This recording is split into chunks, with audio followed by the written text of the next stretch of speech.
Right, let's take you back to our guest in studio, Onke Stwayi, who joins me in studio. He is going to be at it for a third time, the 27 Days of Walk campaign. You did it in 2021, you did it in 2022, and you're doing it again in 2024. Talk to us about this initiative. The initiative, initially, why I started the initiative was to give villages a voice.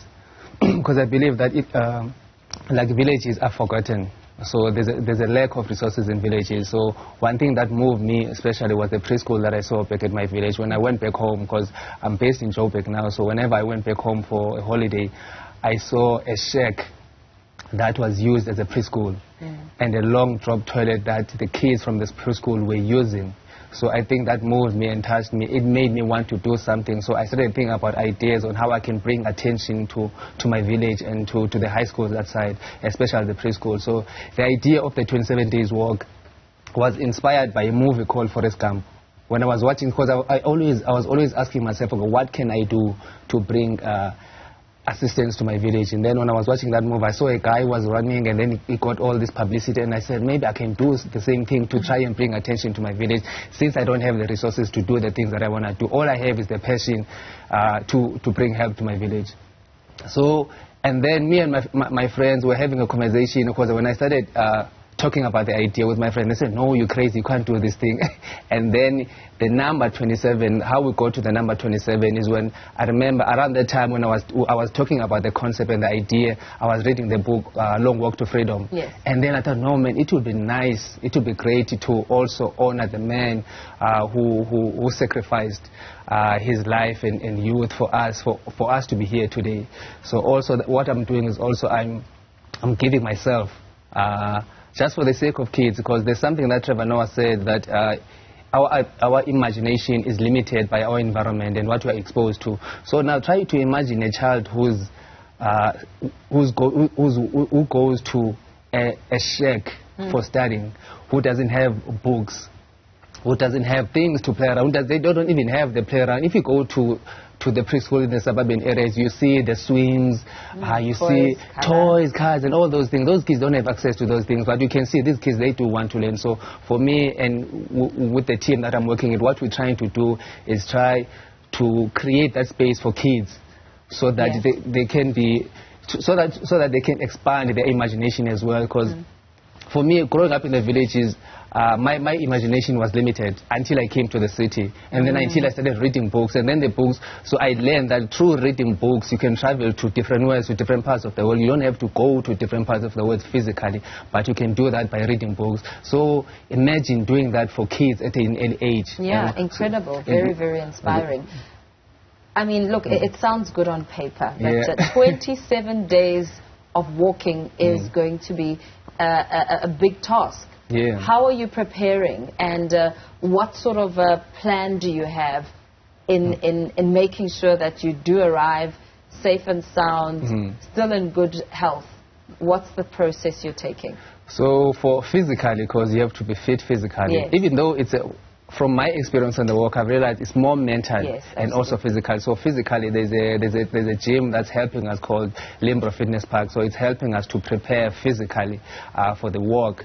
And then also for me, there's something that everyone that do things, there's something called affirmations. So every day I try to pump myself up. I can do it. I can do it. So that's your mental preparation. That's my mental preparation, affirmations, physical preparation. Limbro Fitness Park is helping us. And then for the first 2 walks, for them to be possible, I was sponsored by Isuzu, the car company, so they gave us a car so that I can have a support team on the road with me. Guys were with me who were making sure they were taking pictures, taking videos, and also Celsi, they sponsored us with like data and airtime so that we can keep in touch with everyone online, on social media, and also be able to make calls to our parents at home, because you know, our mothers were concerned about us walking, because it's not safe out there, so anything could happen as well.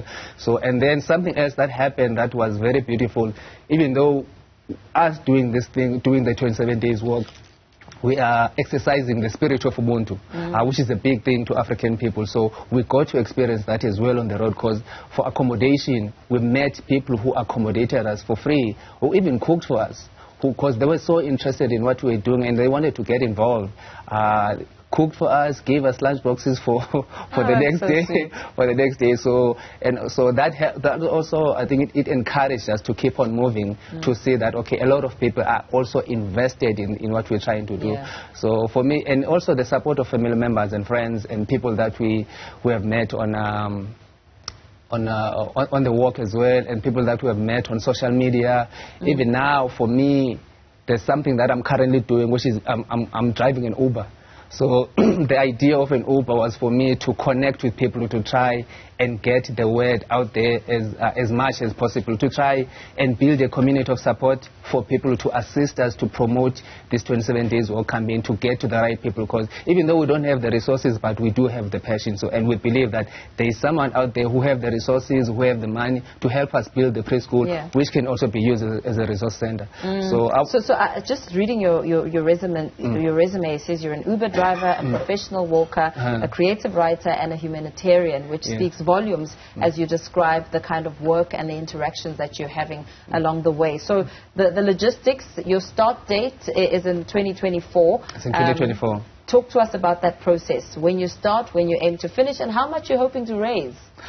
So one of the reasons why we're doing this work, as I was saying, as I mentioned before, we don't have the resources and we don't have the skill set to, let's say, to draw up the preschool, because we need an architecture to help us to design the preschool. We have the idea, but now we're trying to get as many attention as we get from someone maybe who's an architect who can help us to design the preschool, to get an attention of a quantity surveyor, someone who can help us to determine how much it will be to build the preschool. For to be honest with you, the only thing that we have is the will to work, and also the idea to make sure that we bring this idea to life, no matter how long it takes me. So that's one of the things that I've said to myself. Every year I'm going to commit to working for 27 days, so that I can get someone or a group of people who are going to help us. So towards the work next year, if I can just describe a day for you of the work, like everything that goes into a day. So for me, I do 50 kilometers. I do a minimum of 50 kilometers a day. So I walk for 2 hours, 30 minutes, take 30 minutes water break, 2 hours, 30 minutes, take 1 hour food break. So what kind of food are you eating? So I'm eating, when I'm doing the walk, I go fully plant-based. I go full plant-based because the plant-based diet has been very helpful for me. It has helped me to be lighter on the road, to heal quicker as well. So it's only plant-based. So it's veggies. So one of my specialties, the guys that I go with will tell you that I cook a mean lentil soup. So you've also going to add chef to your resume very quickly. We can add chef to the resume because I also cook as well, like in the evening. So I cook a mean lentil soup. So I eat veggies, fruits, water. Water is very important because you get dehydrated on the road because it becomes very, very hot on the road. So.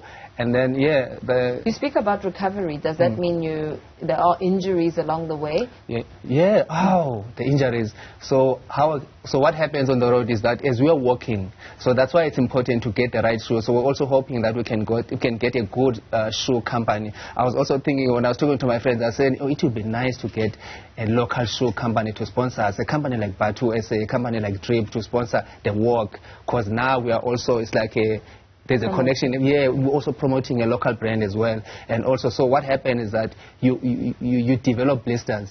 And those blisters, they pop and become sores. And then you develop other blisters, they pop, they become sores. So when you're walking, it feels like you're walking on needles. It becomes painful. For the first 15 minutes of you walking, it's very, very painful. But I think after 15 minutes to 20 minutes, the adrenaline kicks in.